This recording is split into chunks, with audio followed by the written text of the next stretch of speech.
From Kevin Keatts being fired to Will Wade being hired, what was your biggest surprise of the NC State basketball offseason?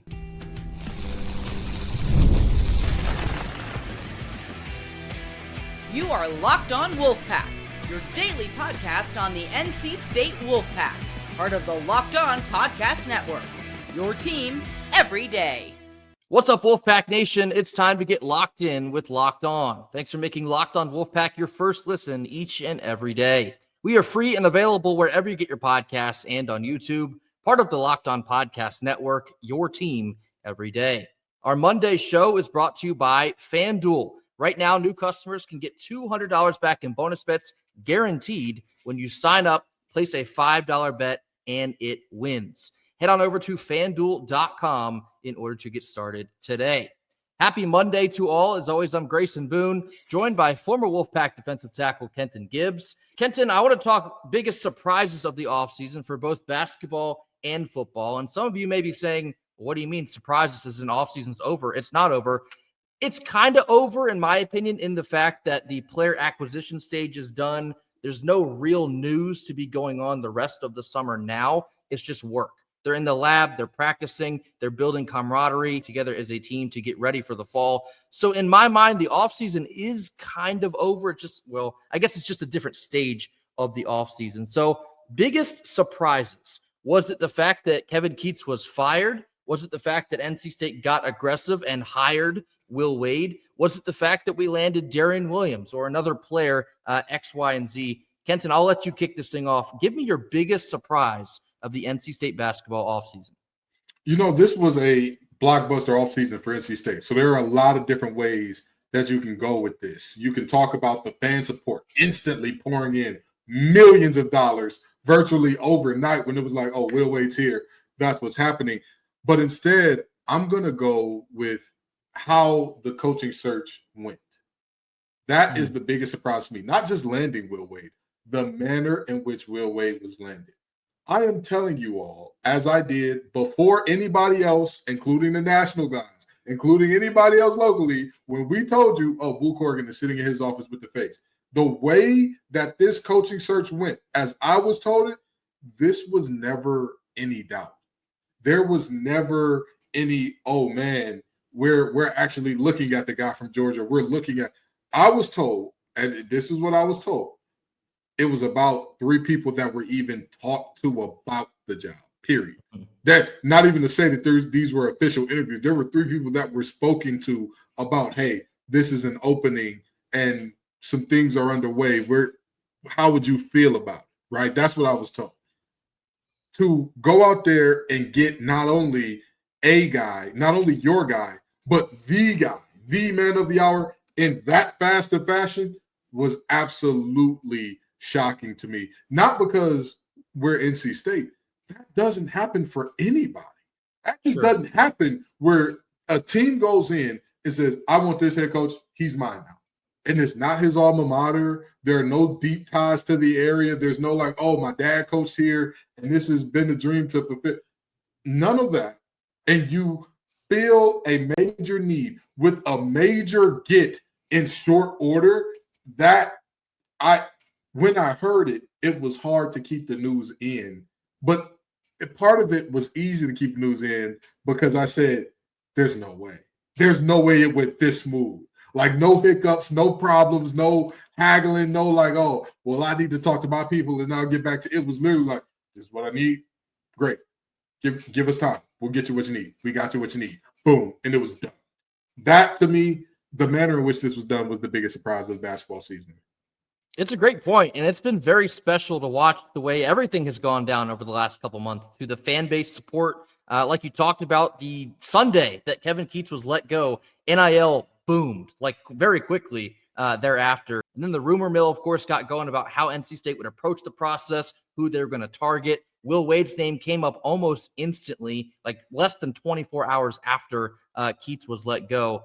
And then to watch the fan base go from, oh my God, what are we doing? We're NC State to we're so back in a span of like a week, special times. And I guess piggybacking that off of the Final Four run, even though there was a very horrible season sandwiched in between those two things, to watch NC State experience what kind of feels like our moment in the sun. We've waited to be the team to land the guy that we want to go out and get because, quite frankly, it's never happened. Outside of Jim Valvano back in the 80s, it's really never quite happened that NC State targeted who they wanted, threw everything they had at that guy, and then it landed at the very end. We've had countless examples of being on the 1 yard line, maybe even the half-inch yard line, and not being able to punch that sucker in. But for NC State to land Will Wade, land Andrew Slater, I'll just spoil mine. That's my answer. But and then to go about building this roster, it is kind of a pinch me moment. It's kind of unbelievable to witness what has happened for NC State the last couple months. And now the media is talking about NC State, and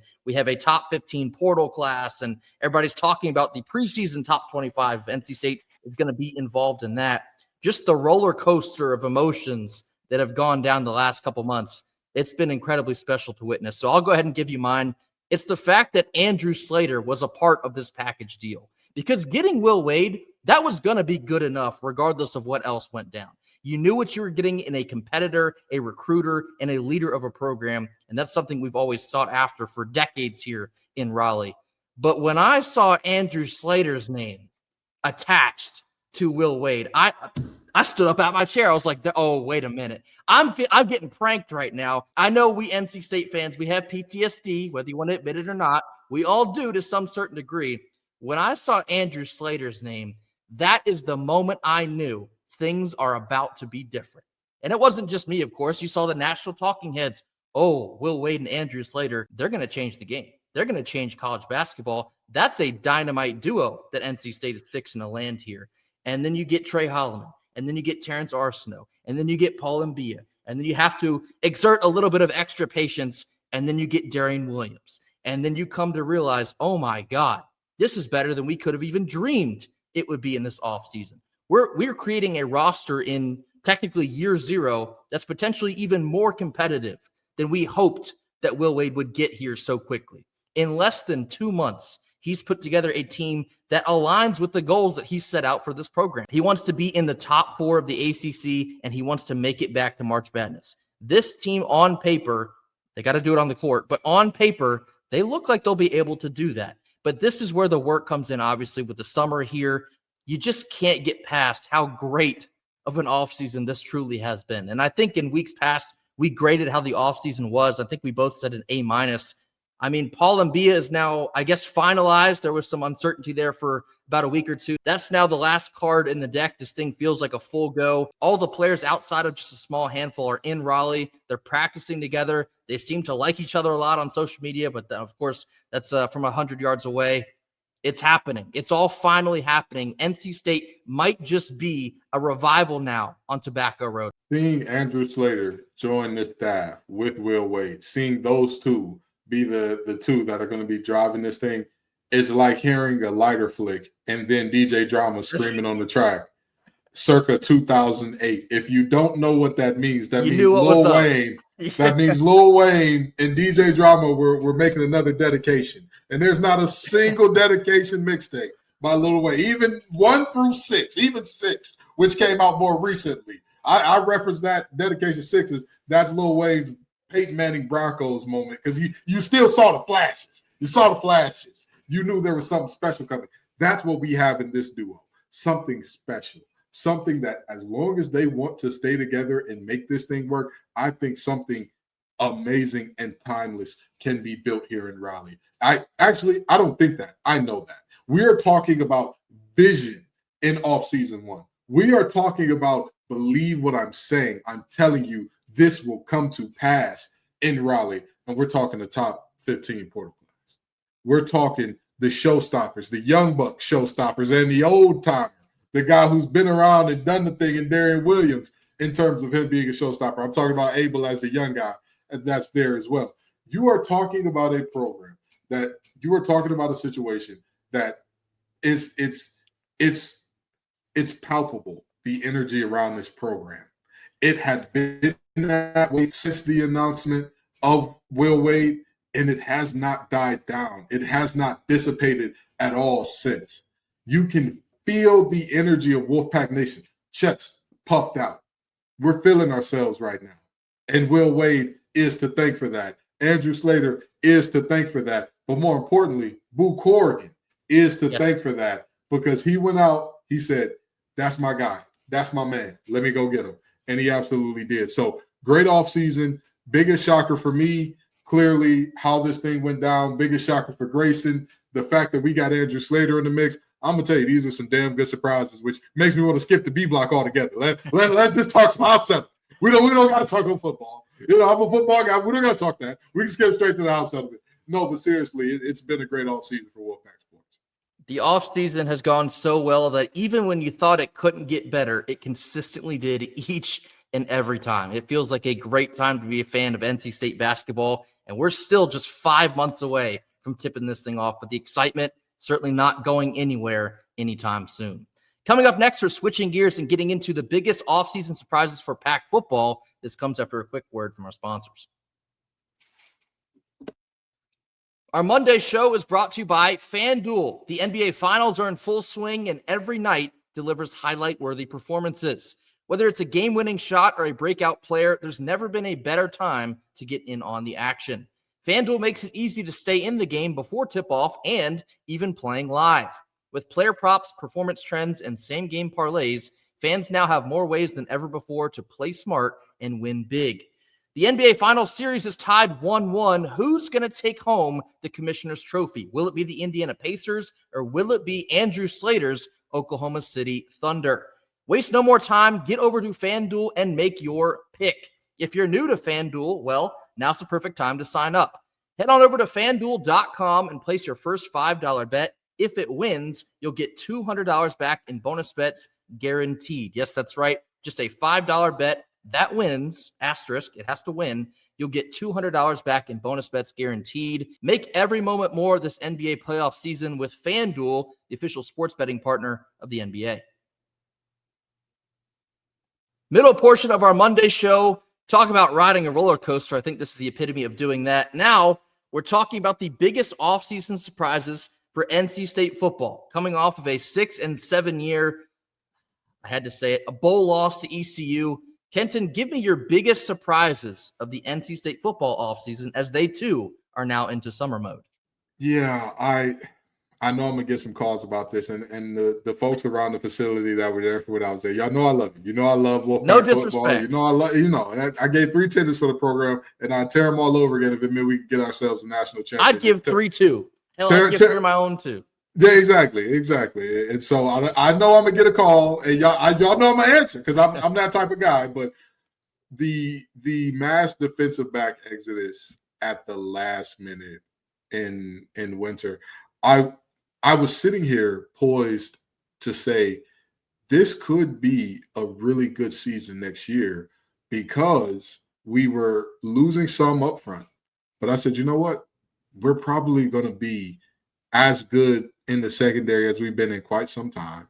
And all these guys have signed with one pack, and we're coming back, and, you know, we're doing all the things.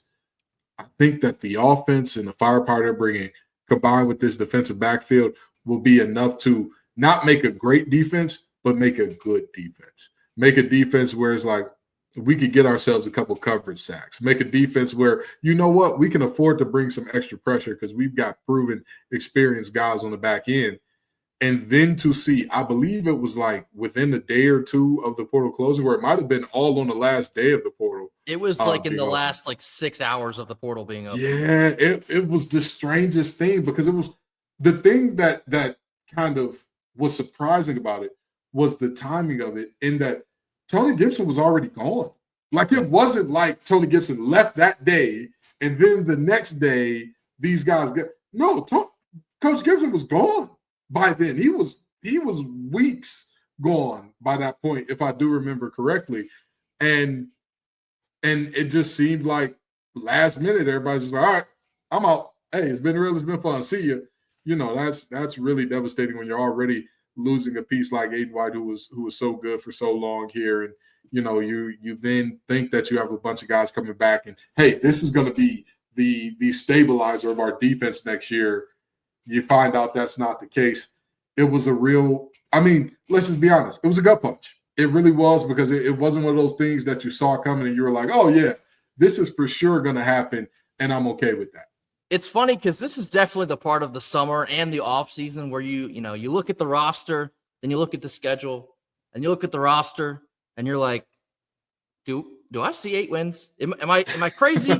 You start convincing yourself that maybe things are not going to be as bad as they might seem. And I don't know. Still far too early to call anything like that. My personal observations and predictions, they have not changed. We'll see as we get closer to August. But no, I'm with you on the fact that Gibson was gone for, I think it was like close to a month at that point. I think it was like very shortly after we'd beaten Carolina. I don't even know if we had our bowl assignment yet when Tony Gibson announced that he would be taking the job at Marshall. But everybody stayed together. In fact, they all played in the bowl game. Like Tamarcus Cooley, I think he had 2 interceptions against ECU. And you're like, man, how great will it be to have a kid like that coming back again for another year with NC State? We're going to need that leadership. And then that portal deadline approach, I think it was like mid to early January, and everything was still there. And this kind of leads me into my biggest surprise, but everything was still there. Like, all right, well, I mean, if we retain most of the talent, even though you're replacing a coordinator, I don't know, we'll see where things go. And then bam, like a sledgehammer before that portal deadline closed, you had Bishop Fitzgerald gone, Brandon Cisse gone, and Tamarcus Cooley gone. Felt like a dagger, maybe even 3 daggers to the heart. So that sucked. But that leads me, I guess, conversely into my biggest surprise. I'm surprised how much of the offense we were able to retain, because it's so easy nowadays when a team underperforms and when you had aspirations of an ACC championship and going 10-2, maybe even better than that, accomplishing goals that this program has not achieved in quite some time. When you fall not just short, but like astronomically short of those goals, whether it was just lack of execution or injuries or coaching, whatever you want to say, when you fall so short, it's so unbelievably easy for things to blow up in front of your eye. Players can get in the portal with no blowback. They can do whatever they want. There's no restrictions on it.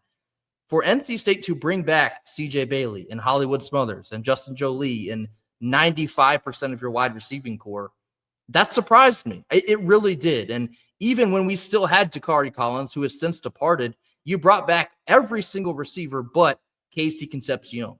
That shocked me. And even still right now, when the offense struggled as much as it did last year, and of course, we had an offensive coordinator that has been relieved of his duties, and a lot of blame to be angled in that direction. But when the offense struggled as much as it did, you would think that as much talent as we have on offense, maybe they'd weigh their other options. Like bringing back Justin Jolie, because again, I'll say this again, I was a guy that was not convinced that we were going to be able to get him back. I thought he was going to go to the NFL draft. I mean, I think a worst case scenario would be he transfers somewhere else and we'd have to watch him in another uniform the whole year. But for NC State to retain Jolie, to retain Noah Rogers, Wesley Grimes, Terrell Anderson, Keenan Jackson, that felt like at least a very small win in the offseason. And that is where the majority of, I'll say it, small optimism lies in the season. The offense should perform. They should be able to display some firepower. When you still have Hollywood Smothers in the backfield, you have a running back that you feel can score on any touch. When you have a tight end like Justin Jolie, if you finally throw the ball to him, if you find him on the field, he can score the ball on any touch. Noah Rogers still finding a way to unlock his potential. Wesley Grimes, you can say the same, and you still have, younger wide receivers as well. Jonathan Paylor, to name another name. There's a lot of optimism in what they might be able to do on the offensive side. And I guess that it's still to this day, it surprises me that they were able to, I guess, quote unquote, keep the band together. You're absolutely right there. And a big part of the band, the guy that's playing the lead singer role in this thing, we look at our boy CJ Bailey. There was a team right down the street from his home that needed a quarterback really badly. They also made a late surge to get him before this last year. The last guy went number 1 overall in the draft, and you have the alluring, enticing, hey, we've got all the money in the world. We've got it. We've got all of it. We're going to have you playing behind one of the best offensive lines in the nation. A former offensive line coach is our head coach. We're going to put you in good positions. And, we kept the core and the nucleus of that offense together in a very meaningful way. I mean, at the end of the day, that is absolutely a sign for not only optimism, but I do agree that it is surprising to retain that much talent after a year that, like you said, massive disappointment. No way around that. No disrespect to anybody. That's just the reality of what we saw. The aspirations were, hey, we are going to either be in Charlotte or we're going to get close. I vividly remember being on this show saying, hey, if we can get Grayson McCall and company, we are going to Charlotte. Go ahead and book your tickets now. And, well, we did, in fact, play a game in Charlotte. We went to Charlotte. it didn't end very well, but, I was there. So I don't think that there's any way around saying that that's a surprise as well. I think that while this was a very quiet offseason for football, extremely quiet, I do also believe that this was an offseason in which there were some things for concern, no doubt about that. There were also some things that you can look at and say, hey, glass half full, we're going to be all right. It's so quiet. Like I said, you start to look at that schedule and you're like, if Notre Dame doesn't have a quarterback, then maybe, I don't know. But still, like, you convince yourself, you get that delusion. It's delusion time. I don't know. I'm looking at the schedule and look at this roster. Maybe things aren't as bad as we all think they might be. I guess we'll have to find out once you kick this thing off in August. But those are our biggest offseason surprises. Tell us yours for both basketball and football, the biggest offseason surprises in your experience. Let us know in the comment box. And coming up next, there's massive news for the NCAA that dropped on Friday. The long-awaited House settlement has passed. We'll give you the primary information of what that means for college sports and subsequently NC State. More on this after a quick word from our sponsors. Last couple of minutes of our Monday show, the NCAA, and it wasn't quite a news dump, but almost kind of felt like one because it slid a little bit under the radar on Friday. The long-awaited House settlement has passed, and what that means, I'll give you the main bullet points.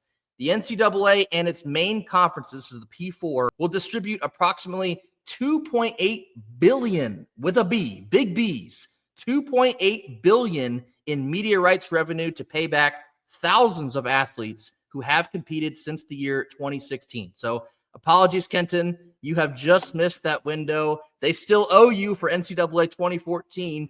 DT number 96, that was Kenton back in the day, but no cheese for you. The universities will also, they will be now in control of the paying of athletes. No longer just the NIL collective, so not just one pack, although it still will be supplemental and it still will be there. We'll talk more about that later in the week. You'll see why.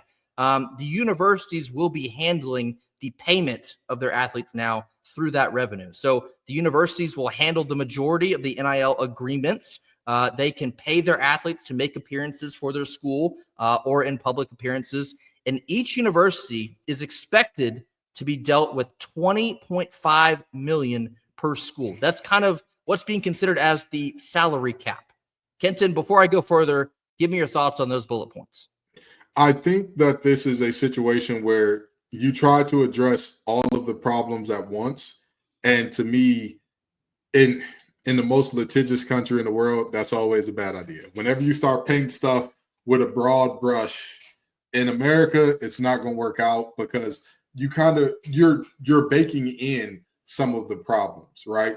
Salary cap for what exactly? 20.5 per university. Is that what we're talking about here as the maximum? Because then the question is, well, how do you divide amongst teams? Then the question of, well, is it a Title IX violation if this team doesn't get paid anything, but this team does? And it's a lot of moving parts about this thing that, are kind of going to be very complicated here. I appreciate that there was an attempt here, and I think that this is a very good first step. Let me say that right now. I don't think that this is a negative at all. I know that I've spoken about this in terms of lawsuits a lot, but I do think this is a good first step. This is a good framework from which we can start the conversation. But I think ultimately the conversation has to end with players unionizing and coming to the table for a collective bargaining agreement, because without that, you're always, I guarantee you, as sure as the sun rises on the east and sets on the west, that there will always be somebody that's like, wait a minute, this agreement infringes upon my rights unless there is a collective bargaining agreement of, hey, if you are a part of this, this is what this looks like. This is how you participate, and going on from there. This settlement does also not cover international players that are wanting to earn money through NIL, and maybe that has some relevance with Paul and Bia, although it is resolved now. He is coming to NC State despite some slight scares. But the international NIL, I guess, struggles, you could call them, those are not resolved. But everything else, essentially NIL-based, this seems to be a step in the right direction. There's going to be more struggles, to Kenton's point. There's going to be more hurdles to clear. More problems will arise. But I do think the schools, I guess, handling, if you want to call it that, handling the NIL, it makes a lot of sense because the school's bringing in all of the revenue. They're responsible for their players. In my mind, this is something that should have gone down over a decade ago, back to Kenton's days of playing, back in the 2014 days. This is both a long time coming and a move in the right direction, but it will not be without further struggle. So we will have to, I guess, find out how these funds will be allocated. $20.5 million per school.